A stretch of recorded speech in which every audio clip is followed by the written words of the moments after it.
Vestar Night Fury. Is it furious? Can you ride it at night? Isn't Night Fury the name of that dragon from How to Train Your Dragon?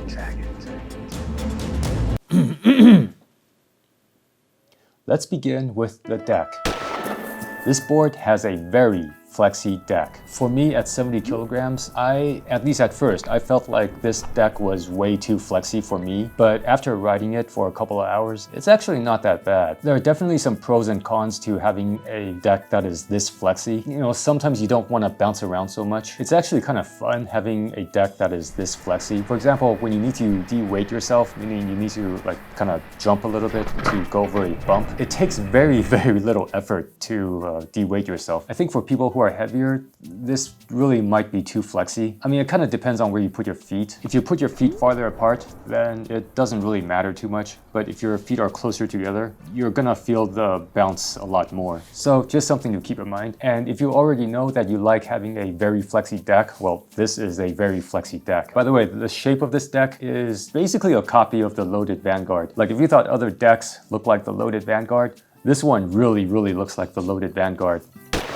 The wheels on this board appear to be the 90mm ABEC 11 clones that have been very common for the past couple of years. They're alright, they're not great, they're not terrible. I mean, it kind of depends on personal preference also, but they're easy enough to change. So if you don't like them, just change them. And because this board uses belt drive, you can change all 4 wheels, as long as the wheels you change to use the ABEC 11 style cores.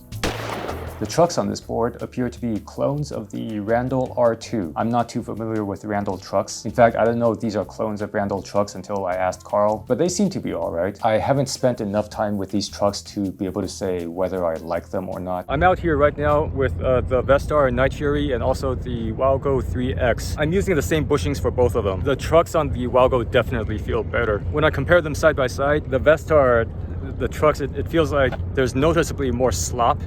Fortunately, you can change them, or at least you can change the front one. I don't think you can really change the back one without a lot of effort. But then, you know, it's almost kind of unfair to be comparing with Paris trucks. Maybe I'm biased because I'm just more used to Paris. This board uses the Hobbywing ESC, and I think it's the vanilla Hobbywing ESC. What I mean by that is, when you're a manufacturer and you use an ESC from Hobbywing, I think you can either get the default version or you can request certain customizations. This feels like the default version to me. Remember 1 or 2 years ago, there was the Onboard W1, Walgo 2S, Real F1, and a whole bunch of other boards that are basically the same. This board kind of feels like that. That's not really a bad thing, but it also makes this board not stand out in terms of acceleration and brakes. The remote is the standard remote from Hobbywing. If you're not familiar with it, it's a pretty good remote. It's not particularly special, mostly because so many boards use it, but it's not a bad remote. It uses this wheel for the throttle control, there's the power button, and it also shows you how much power is on the board. And here's the speed mode button. And over here is a forward and reverse switch. I really like the switch actually. I like the position of this switch. It's really convenient to use. This board uses belt drive. The motors are the same, or at least the same size as the motors on the Evolve GTR. I don't know if this part is an issue, but I think it's worth pointing out that the motors and the wheel pulleys are more exposed than they are on all of my other belt drive boards. You see where the motor connects with the mounting arm? That area is usually covered. At least on all my other belt drive boards, they're covered. And the same goes for the wheel pulley. Although that part is not usually covered, on my other boards, there's less of a gap between the belt and the motor arm and the wheel. So I feel like on this board, there's more opportunity for little pebbles to get into the belts. If it is more likely for pebbles to get in there, I don't know how much more likely and how big of an issue it is. Some of you watching might have more experience with this. What do you think? Are the parts too exposed, or is this okay? The battery on this board is probably the most interesting part of this board. This board uses a 10S 4P battery. For the past couple of years, electric skateboards under $1,000, most of them use a 10S 2P battery. That means that this board uses twice the number of battery cells compared to a lot of other boards. The cells are the Samsung E35. So kind of interesting that the motors and the battery are the same specs as on the Evolve GTR. Those were actually the main reasons that I agreed to to cover this board. From looking at the specs, you would think that the performance may be very similar to the Evolve GTR, and I just wanted to see what the performance is like. But yeah, the battery is pretty huge for this type of board. The battery enclosure surprisingly does not look that big, but it fits a 10S4P battery. I didn't experience any voltage sag. Again, I'm not an expert on batteries, so some of you guys watching, help me out in the comments. But I think the more P's there are, the more number of cells there are in parallel, the less voltage sag you should experience. So for example, with a 10S2P battery, using the same battery cells, you would probably experience more voltage sag than a 10S4P battery. Check the comments, because I'm sure somebody will either correct me or hopefully tell me that I'm right. So the torque is where things get interesting, right? Because with the battery and motor specs so similar to the Evolve GTR, and with the Evolve having a reputation for having strong torque, I was expecting this board to have very strong torque, but it was kind of mediocre. I wouldn't describe it as weak, but it just, it was normal. It wasn't a very punchy type of acceleration. In other words, there's not that much of a kick when you go full throttle. It was very gradual. The competitors of this board, meaning the other boards that are around this price, a number of them definitely have a lot more torque. I mean, it felt all right. I mean, the torque is not impressive, but still, it's not bad. It's very okay. I guess part of the reason could be the motor's KV, maybe the gear ratio. I mean, these are things that I don't personally understand too well. So if you understand this stuff more, again, please leave a comment. But yeah, basically, if you're looking for a board that has a lot of torque, this is not it. According to the manufacturer, the top speed of this board is 45 kilometers per hour or 28 miles per hour. Like I've said in other videos, I don't test the top speed anymore because the top speeds are getting too high for me. But I did get to 37. Actually, I thought I went above 40, but when I looked at my app, it says that I only went to 37. But when I was at 37 kilometers per hour, I was not at full throttle. I was at maybe medium throttle, so there was plenty of room to go faster. If you're interested in a board that goes to 45 kilometers per hour or 28 miles per hour, you can look into this one.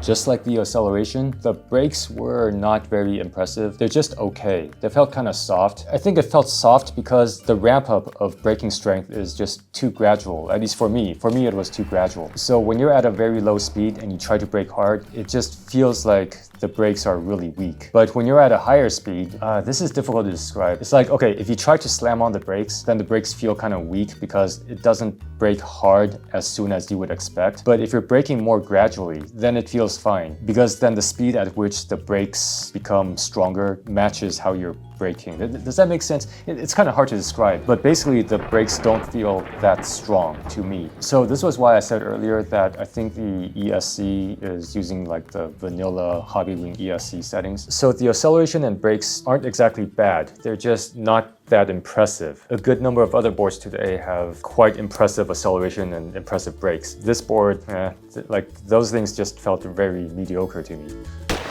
This board weighs 8.5 kilograms, so it's kind of heavy. And also, I believe it's front heavy. And when you're trying to lift up the board by stepping on the tail to kick up the nose, it's kind of difficult because it's so heavy in the front. I mean, it's understandable because it's using a 10S4P battery, so it has 40 cells instead of like 30 or 20 cells like other boards. So naturally, it's going to be more heavy. More weight is to be expected from a board that uses a bigger battery. There's not a whole lot you can do about that until battery technology improves.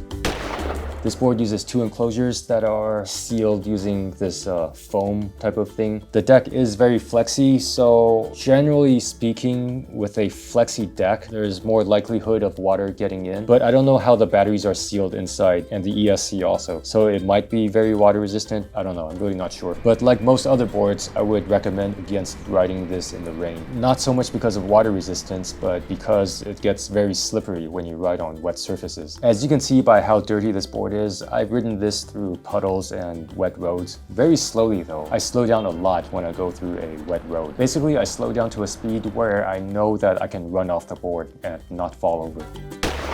Obviously, this board borrows from the boosted board. The color scheme of the deck is gray and black. The position of the logo is exactly the same as a boosted Stealth. Instead of a straight diagonal line, it's using a curved line. The shape of the deck is very, very, very much like a loaded Vanguard. It's not a bad looking board. It's almost all black. There's a USB port, and I think it's kind of funny that the USB symbol is on the power charging port instead of the actual USB port. Kind of weird, but whatever. The battery enclosure enclosure looks better to me in person than it does in the photos. Because in the photos, my first thought was that, okay, the ESC enclosure looks pretty nice. It has some shape to it, but the battery enclosure just basically looks like a box. But in person, it's not that bad. In person, it just kind of looks like a very minimalist design. I kind of wish that the battery enclosure had a bit more shape, especially in this area, so that it matches the ESC enclosure more. But, you know, it's not that bad, really. The enclosures are made of metal, by the way. I don't know what kind of metal, but yeah, they're metal. Some boards are so ugly that you might feel kind of embarrassed to ride them. I would be okay with riding this one. I mean, the only embarrassment about riding this one is that the design copies so much or so blatantly from Boosted. I'm definitely going to change the grip tape.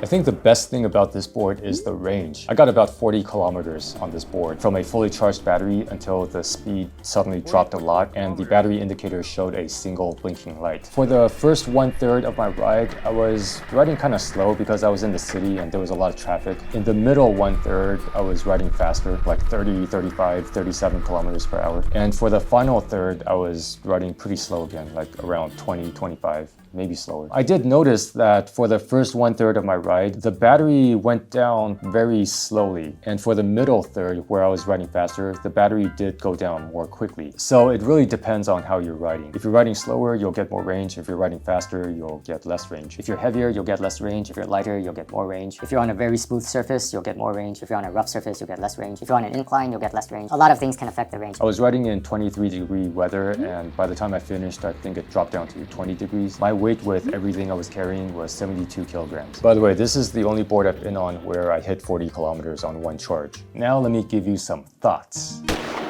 So like I said earlier, I originally agreed to cover this board because of the battery spec and also the motor spec, because I was expecting the acceleration to be really good, but it turned out to be just okay. So that was a bit of a disappointment. But well, before I say too much, let me first say that overall, I like the board. And if this were my only board, I would be fine with it. I could use this as like a daily driver. Okay, now with that said, let me get more into my thoughts. So yeah, I was kind of disappointed with the torque, with the acceleration, and kind of disappointed with the braking strength. With a name like Night Fury, I was kind of expecting a board that I can ride very aggressively, like accelerate very hard, brake very hard, but it wasn't like that. It felt very tame. I don't want to make it sound like it's slow. It's just that I have other boards that are much higher performing, but with less range. So basically, two things stand out about this board. The flexiness of the deck, you may or may not like that, and the range. I don't think anyone's going to complain about the range. The range on this board is better than basically all the other boards that I have.